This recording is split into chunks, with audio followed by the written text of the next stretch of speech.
도담님의 사연입니다. 편의상 도담님 시점에서 얘기를 해보겠습니다. 얘기의 시점은 15년 전으로 거슬러 올라갑니다. 제가 일 다니면서 전원주택에 대한 로망이 있었는데 퇴직하고 드디어 꿈에 그리던 전원주택을 마련하게 되었어요. 일 다니면서 미리 사놓은 땅에다가 조립식 주택을 올려서 전원주택을 완공하고 입주날만 기다리고 있었는데, 근데 전원주택을 마련해 놓고 바로 입주하진 못했어요. 아내의 반대에 부딪혔던 거죠.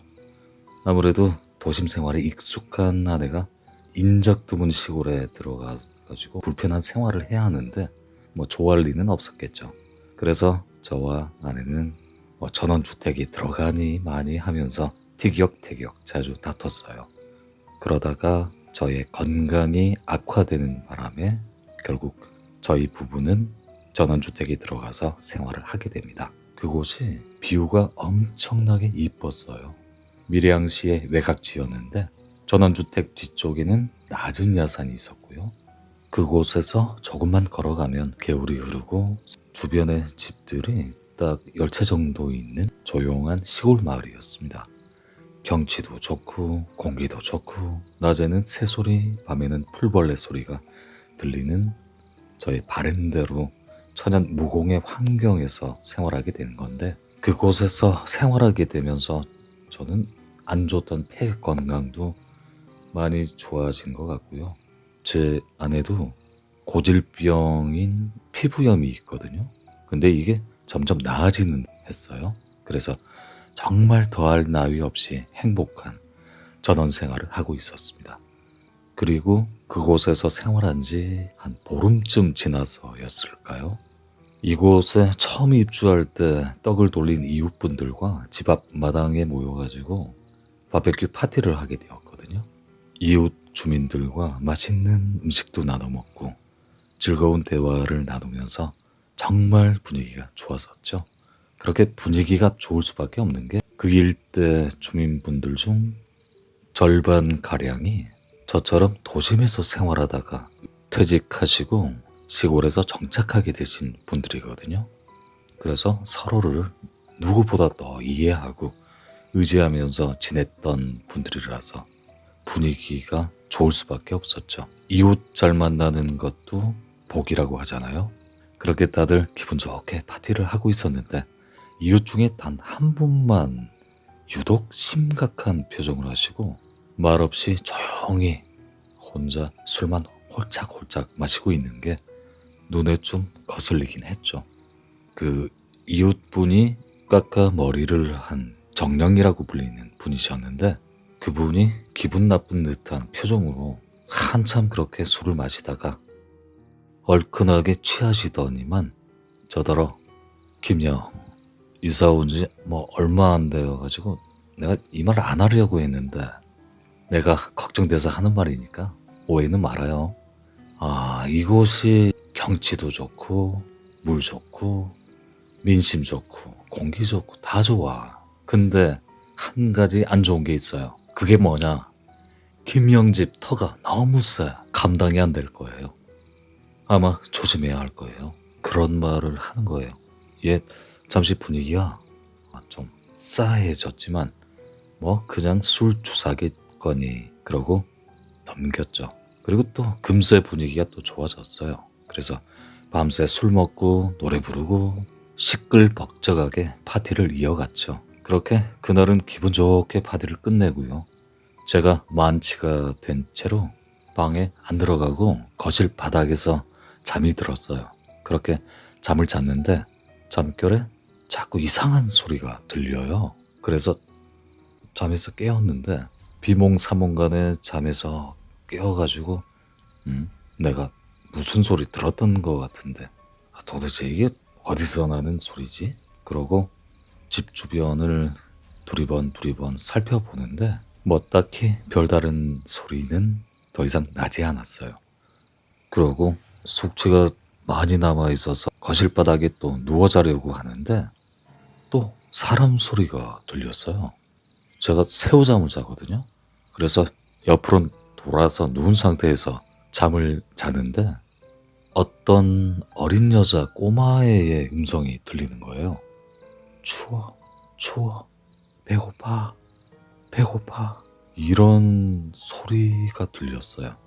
순간 섬뜩했죠. 내가 술이 덜 깨서 환청이 들리나? 그러고 똑바로 정자세로 누우니까 또 소리가 안 들려서 환청인가?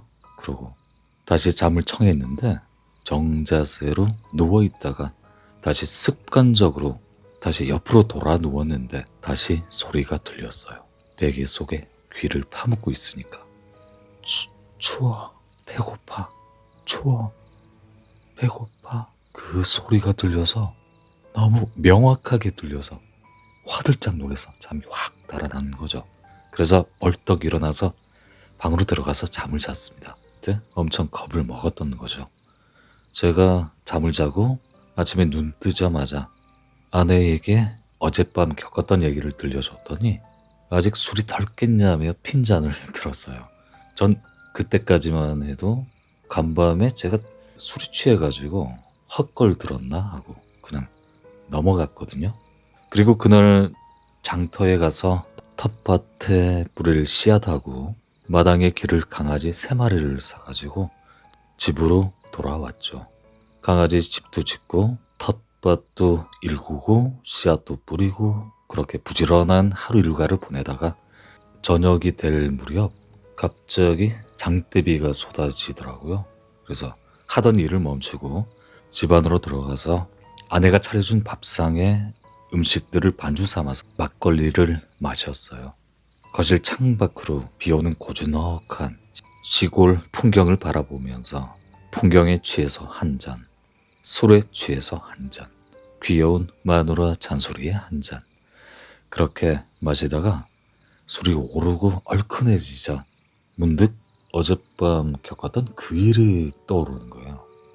그래서 거실 바닥에 귀를 갖다 대봤어요. 그러니까 아무 소리가 들리지 않았습니다. 그럼 그렇지 뭐. 아, 여보, 내가 이제 죽을 때가 됐나 봐. 헛소리도 다 들리고. 뭐 그럼 잘 됐네요. 어차피 보험도 빵빵하게 드러나겠다.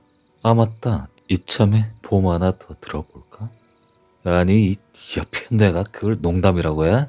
그니까 당신 다시 저 앞에서 그런 쓸데없는 소리 좀 제발 하지마. 아이고 내 팔자야 팔자. 이제 뭐 말도 함부로 못하겠네. 그렇게 저와 아내는 옥신각신하다가 술 기운에 잠에 들었는데 얼마쯤 잤을까요? 제가 화장실이 가고 싶어서 눈이 딱 떠진 거예요. 그리고 화장실을 가서 볼일을 보는데 이상하게 작은 볼일을 봤는데 시원한 느낌이 안 들어서 절레절레하고 화장실 밖을 나오는데 거실 벽에 웬 시커먼 그림자가 벽에 딱 붙어서 이동하더니만 아내가 누워 자는 안방 쪽으로 이동하는 게 보이는 거예요. 그래서 황급히 안방 쪽으로 뛰어갔더니만 그 시커먼 그림자가 자고 있는 아내 몸 쪽으로 쓱 들어가는 거예요. 그래서 여보! 여보! 하고 아내를 흔들어서 깨웠는데 순간 자다 깬 아내 얼굴이 뱀처럼 보였어요. 얼굴은 분명 아내 얼굴인데 눈이 뱀 눈처럼 보이는 거예요. 그래서 하고 놀랐는데 알고 보니까 꿈이었던 거죠. 근데 꿈이라고 하기엔 너무 생생하고 무서웠습니다. 그래서 저는 혹시나 하고 방에 들어가서 자고 있는 아내를 살펴봤어요. 아내 콧구멍에 제 손가락을 갖다 대보고 숨 쉬는 거 확인하고 그제서야 안심하고 다시 잠을 잤습니다. 제가 자고 나서 아침에 눈을 떠보니까 무슨 비린내 같은 게 진동하기 시작했습니다.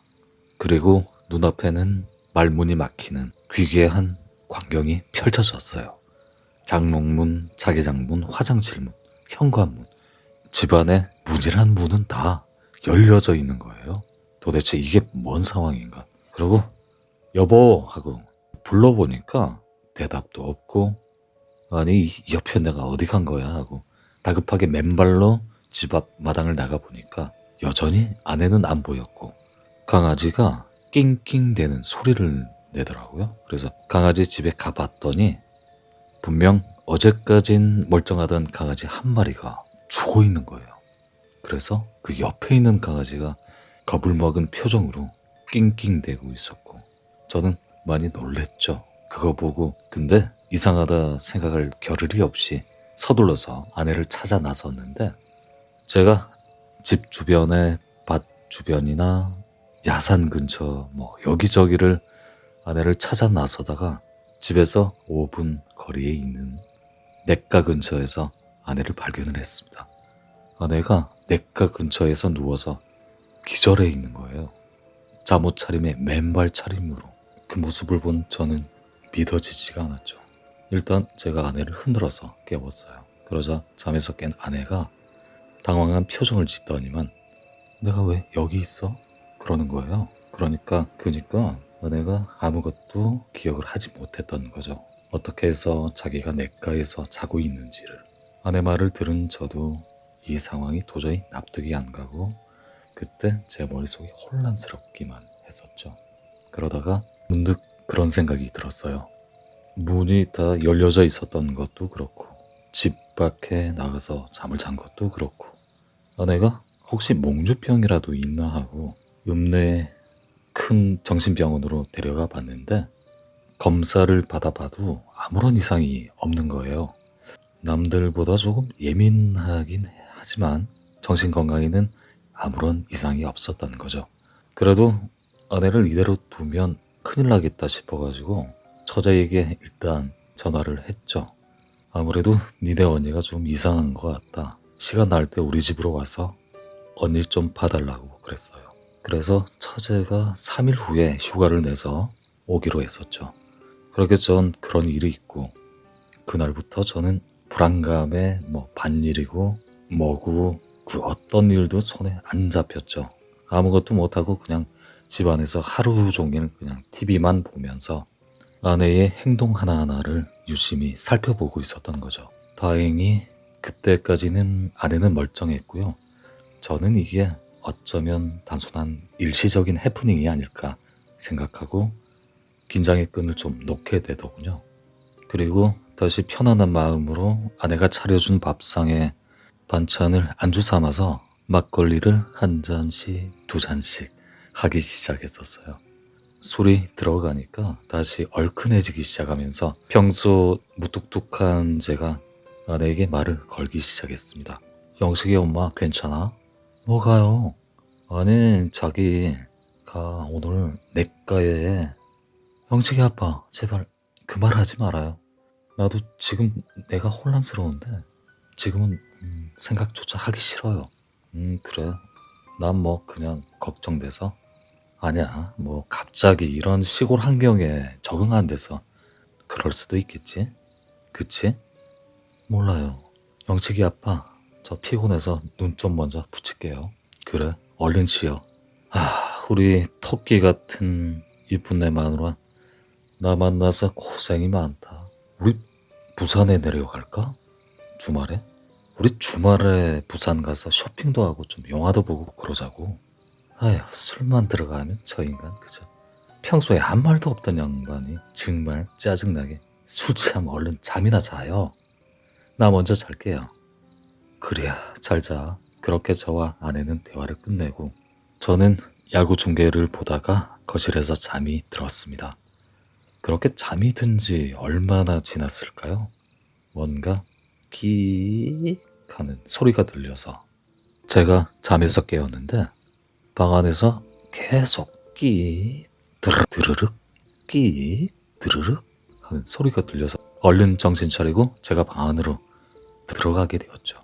저는 그때 눈앞에 펼쳐진 광경에 아무 말도 못하고 그만 얼어버린 채로 넋놓고 바라보게 되었어요. 아내가 화장대 서랍이나 장롱문 그리고 자개장문 등 방 안의 가구의 문이란 문은 다 열어놓고 있었어요. 그래서 제가 아내를 말리려고 다가서는 순간 그만 경악하고 몸이 굳어버렸는데 아내 주변에 뭔가 좀 까만 연기 같은 존재가 아내를 에워싸고 있었고 아내는 방문 방충망에 붙어있는 벌레들을 긴 손톱으로 드드드득 드드드득 쓱 긁어서 한 마리씩 입에 넣어서 삼키기 시작했습니다. 전 그 모습을 보면서 어떻게든 아내를 말리고 싶었는데 몸이 말을 듣지가 않았죠. 가위에 눌린 것처럼 어떻게든 아내를 뜯어 말리고 싶었지만 몸이 말을 듣지가 않았죠. 얼음처럼 굳어서 아내가 하는 행동을 그저 하나하나 쳐다보기만 되었어요. 아내가 그러더니만 아내가 눈이 뒤집힌 채로 그 까만 연기 같은 존재에 이끌려서 후다다닥 집 밖을 뛰쳐나갔습니다. 저도 뒤늦게 몸이 풀렸고 정신 차리고 여보 하면서 황급히 아내를 쫓아갔어요. 아내가 맨발로 집 앞을 나가자 강아지가 막 짖어대기 시작했는데 잠시 그렇게 짖던 강아지가 목이 저절로 확 꺾이면서 죽는 광경을 목격을 했어요. 기겁하고 굳어있다가 그걸 보고 기겁하고 굳어있다가 이내 또 정신을 챙겨서 아내 있는 쪽으로 뛰어갔죠.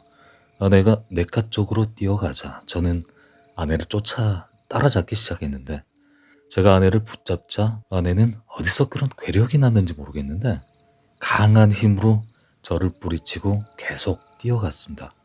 아내를 붙잡힌 아내는 또 저를 뿌리치고 그렇게 되풀이되면서 추격전이 벌어졌는데 아내가 냇가에 도착하자마자 그 자리에 딱 멈춰서더니만 아내 주변을 에워싸고 있는 시커먼 연기 같은 존재가 아내 몸에서 빠져나와가지고 다시 저희 집으로 가는 게 보였어요. 그러자 아내는 그 자리에서 힘이 빠진 채로 털썩 쓰러지더니 뇌전증 환자처럼 몸을 부르르 떨면서 발작 증세를 막 일으키더니 속에 있는 걸 다 개어내고 바로 기절을 했어요. 그 장면을 지켜보면서 전 어찌할 바를 모르겠는 거예요. 도대체. 저도 그 자리에 털썩 주저앉아서 한동안 실성한 듯이 웃게 되더라고요. 실소라고 하나요? 제가 아무리 애를 써봐도 뭐 어떻게 할 수 없는 상황이 원망스러웠던 것이죠. 그렇게 울다가 웃다가 더 지치기 전에 아내를 업고 집으로 걸어오고 있었는데 집 근처로 다가갈 때쯤에 저희 지붕 꼭대기에 그 뾰족한 모서리가 있죠. 거기 사람 발을 딛고 설 수 없는 곳인데 그 뾰족한 부분에 어떤 여자애가 꼿꼿이 서 있는 걸 보게 되었어요. 상식적으로 사람이 그렇게 서 있을 수 없거든요. 물리적으로. 그 상태에서 누런 마천으로 된 한복을 입은 여자애가 지붕 상단의 중심을 잡고 똑바로 서 있는 모습을 보게 된 건데 누가 봐도 사람은 아니잖아요. 그 모습이 너무 기괴해서 그 자리에서 저는 아내를 업은 채로 다리 힘이 풀려서 털썩 주저앉았습니다. 그리고 주저앉은 상태에서 저희 집 지붕 위에 우뚝 서 있는 그 여자애를 멍하니 그냥 바라보고 있었어요.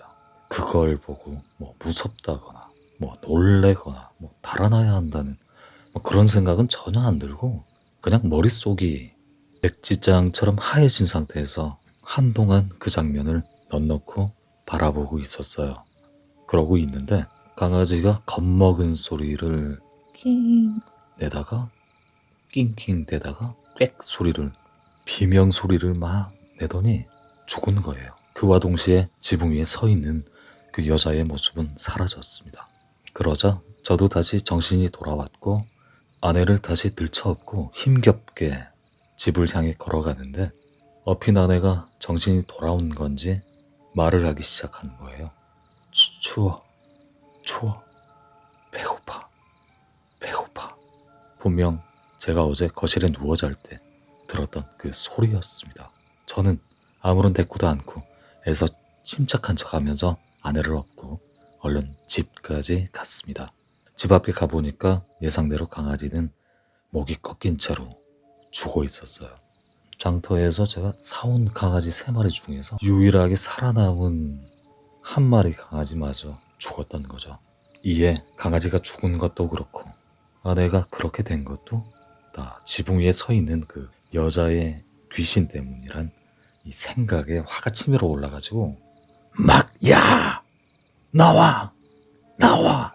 나와! 그래, 네가 이기나 내가 이기나. 그래, 한판 붙자.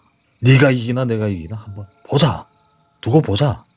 막 그렇게 울부짖게 되더군요. 그러다가 또 실소를 하게 되었습니다. 정말 미칠 것만 같더라고요. 근데 그렇게 계속 퍼질러 있으면 제가 아무것도 못할 것 같아서 그렇게 마음을 진정시키고 안방에다가 아내를 눕혔는데, 그때 아내가 갑자기 눈을 뜨자마자 뱀이 내는 소리가 아내의 입에서 들리는 거예요. 사사사사삭, 스스스스스. 그 소리를 내더니만 아내가 얼굴빛이 시퍼렇게 변하고 눈꼬리가 올라간 채로 저를 째려보면서 강아지도 다 죽였고 이젠 너 차례네. 그런 소리에 기겁하고 뛰쳐나오는 거죠. 집 밖으로. 그랬더니 집 밖에 버드나무 꼭대기에 뭔가 어떤 형체가 느껴져서 쳐다봤더니만 아까 지붕 위에서 본 그 여자 영가애가 거기 꼭대기에 똑바로 서 있으면서 웃으면서 저를 내려다보고 있었습니다. 어둠 속에서 다른 건 시커멓게 보였는데 눈빛만 또렷하게 보였습니다. 그래서 으악 하고 막 머리를 땅 쪽으로 쳐박고 눈 감고 무조건 앞쪽으로 향해서 막 뛰었습니다. 그렇게 조금 뛰다가 이제 숨이 차고 힘도 빠지고 그래서 터벅터벅 걸어가고 있는데 어딜까? 이제 너 차례라니까 그 여자의 영가 소리가 들렸어요. 그래서 막 그렇게 또 소스라치게 놀래고 다시 정신없이 막 뛰었습니다. 어디에서 그런 힘이 났는지 모르겠는데 그렇게 숨이 가쁠 정도로 뛰다 보니까 어느새 집이 보였어요. 그 집이 까까머리 정령이 살고 있는 집이었는데, 그래서 그 새벽에 워낙 상황이 급박하니까 뭐 앞뒤 볼 새 없이 민폐고 뭐고 그냥 따질 거 없고 그냥 막 대문을 두들겼어요. 저기요, 나요, 나 김영인데 제발 문 좀 열어주세요. 제발 문 좀 열어주세요. 그러자 이웃집 베란다에 불이 켜지고 자다 깬 이웃집의 정령 아저씨가 눈을 비비고 나와서 저를 보더니만 놀란 눈으로 아니 김영 괜찮아요? 무슨 일 난 거 아니에요? 예. 사실은 김영 그러지 말고 일단 저희 집으로 들어와서 차 한잔하고 진정하고 얘기를 합시다. 그러고 이웃집으로 간 저는 이웃분에게 자초지정을 다 얘기를 했죠. 그랬더니 제 얘기를 곰곰이 듣던 이웃분이 뭔가를 알아챘다는 표정으로 김영 지금 와이프분이 집에 혼자 계시죠? 예. 정령. 저도 너무 무서워서 그냥 맨발로 무작정 뛰쳐나왔다니까요. 그래요. 저런. 그럼 일단 제 경운기에 타고 일단 김영 집으로 가봐요. 와이프분 혼자 두면 좀 위험하니까. 정령 그래 주시면 고맙죠. 아니요. 뭐 이웃끼리 돕고 살아야죠. 그러고 이웃분이 갑자기 목탁이랑 염주 그리고 항아리, 천조가리 이런 걸 막 주섬주섬 챙기더니만 경운기에다 다 싣고 저를 태워서 다시 저희 집으로 돌아오게 되었는데, 이웃분이 저희 집으로 도착하자마자 저희 집 문 앞에서 목탁을 꺼내가지고 목탁을 두드리면서 경을 외기 시작했습니다. 그때 가서 저도 그 이웃분이 스님인 걸 처음 알았죠. 그렇게 1시간쯤 경을 외니까 제가 봤던 그 여자의 영가 모습이 잠깐 보이다가 사라지더니만 지붕 쪽에서 삐그덕 하는 소리가 들리는 거예요. 이에 이웃분이 경을 외시던 걸 멈추시고 저희 집 안으로 뛰쳐 들어가셨고 저도 그 뒤를 따라갔는데 지붕 천정 샹들리에 조명에 희미한 형체의 구렁이 같은 존재가 매달려 있는 거예요. 진짜 구렁이는 아니고요. 연기가 시커먼 연기가 구렁이 형체를 한 모습이랄까요? 그래서 그걸 보고 이웃분이 재빠르게 준비한 항아리를 가지고 와서 그 구렁이가 매달린 곳 바로 밑에다가 항아리를 딱 가져다 놓고 다시 경을 외기 시작했습니다. 그렇게 경을 한참 외니까 그 구렁이 같은 존재가 막 고통스러운 듯 몸부림치다가 결국 항아리 주둥이에 쏙 하고 들어가는 거예요. 이웃분이 바로 항아리 주둥이를 천으로 덮어서 바로 밀봉을 했죠. 이 말도 안 되는 상황을 목격한 저는 그저 놀란 표정으로 정형 얼굴만 멀뚱히 바라보고 있는데 정형이 먼저 얘기를 꺼냈어요. 김형, 많이 놀라셨죠? 하긴 그럴만도 하죠. 그러자 제가 되물었죠. 네, 많이 놀랬죠. 근데 정형 스님이셨어요? 아, 네, 김형. 아, 그냥 땡중이에요. 그게 중요한 건 아닌데 한때 절에서 쫓겨나고 이렇게 은둔 생활을 합니다. 그건 그렇고 방금 보셨죠? 네, 봤어요. 이 구렁이 영이 사람을 홀리게 만들어요. 그래서 김영이 여자의 귀신을 보게 된 거고 소리도 듣게 된 거예요. 아내분이 빙의된 것도 이 구렁이 영 영양 때문이고요. 근데 문제는 구렁이 영이 아니에요. 구렁이 영은 하수인 같은 존재죠. 원혼기가 부르는 매개체예요. 문제는 구렁이를 부리는 원혼기가 문제인데 구렁이는 일단 제가 항아리에 가둬놔서 한 며칠간은 원혼기가 잠잠할 거예요. 이 기간 동안 집 정리도 하시고 아내분 치료도 받으셔야 할 겁니다. 안 그럼 또 다른 구렁이가 나타나서 하수인 역할을 할 거예요. 그리고 계속 이런 일이 반복될 겁니다. 김영, 이 집 터에 자리 잡고 있는 원혼기는 도저히 물리칠 방법이 없어요. 정영, 그럼 원혼기는 계속 이곳에 자리를 잡고 있습니까? 김영, 말하자면 긴데 이 집 터 냇가에 오래전에 애를 묻었어요. 네, 애를요? 네. 저도 큰 스님에게 들은 얘기라 잘은 모르겠는데 여기다 애를 묻은 부모들이 살아생전에 뱀을 그렇게 잡아먹었대요.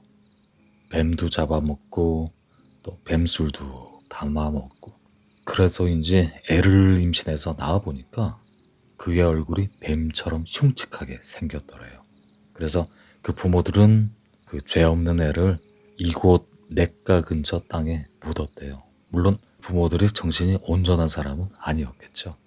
아무튼 자기 애를 생매장한 거예요. 그 후로 버림받은 애가 원혼기가 된 거예요.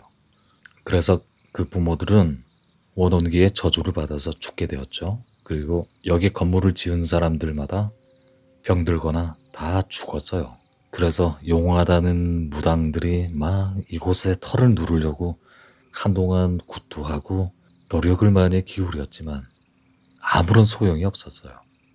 그래서 이 땅이 한동안 공터였거든요. 근데 이 땅을 김영이 모르고 속아서 산 거예요. 전 조만간 김영이 이런 일이 있을 줄 알고 있었고요. 아, 그랬군요. 정형, 그럼 제가 어떻게 하면 되겠습니까? 이곳을 벗어나야 해결될 문제니까 우선 짐 정리하고 이사를 가셔야겠죠. 그리고 아내분은 제가 아는 스님께 부탁을 해놓을 테니까 구병시식을 해서 아내분께 시인 악귀를 퇴치를 하셔야 합니다. 제가 잘 아는 스님께 말씀을 해놓을 테니까 얼른 날을 잡아서 구병시식을 치르시고 얼른 이사를 가셔요. 아, 정령, 아니 스님, 정말 정말 고맙습니다. 이 은혜 반드시 갚겠습니다. 아니요, 저 당연히 해야 할 업을 했을 뿐이에요. 그렇게 이웃분과 그날 일은 잘 해결하게 되었고 며칠 후 아내는 절의 법당에서 며칠간 구병시식을 힘겹게 받게 되었습니다. 법당 안에는 스님들과 아내 외에는 절대 출입을 못하게 하더군요. 그래서 법당 밖에서 발을 동동 구르면서 아내가 구병시식하는 법당 밖에서 대기하게 되었고 법당 안에서는 스님이 경을 외는 소리가 계속 끊임없이 들렸습니다. 중간에 스님이 악귀에게 호통치는 소리도 들렸고 그리고 아내가 고통스러워서 울부짖고 비명을 질러대는 소리가 들려서 이러다가 아내가 죽는 게 아닌가 그런 생각도 들었는데 제가 법당에 들어가면 구병시식은 허사가 된다는 얘기를 들어서 그냥 발만 동동 구르면서 얼른 의식이 끝나기를 바라보고 있었습니다. 그렇게 한나절 가까이 힘겹게 진행된 구병시식은 다 끝이 났고 이어서 아내는 더 큰 절에 옮겨져서 3일 가까이 테마의식을 치르게 되었는데 결국 아내는 다시 정상으로 돌아오게 되었죠.